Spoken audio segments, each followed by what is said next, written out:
Hello friends, कैसे हैं आप सब लोग।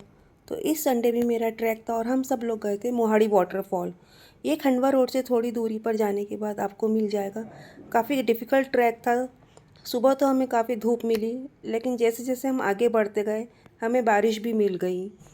काफ़ी स्टीप क्लाइंबिंग थी, लेकिन हमें बहुत मज़ा आ रहा था क्योंकि मौसम काफ़ी अच्छा हो चुका था। और इस बार तो हमारे ट्रैक पर हमारे साथ कुछ बच्चे भी थे जिन्होंने भरपूर एंजॉय किया।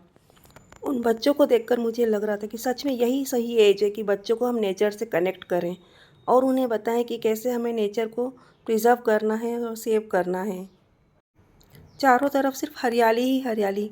और जैसे जैसे हम आगे बढ़ते जा रहे थे वाटरफॉल की आवाज़ हमारे पास आ रही थी, जिससे हमारा एक्साइटमेंट और बढ़ता जा रहा था। मिलती हूँ आपसे नेक्स्ट वीडियो में।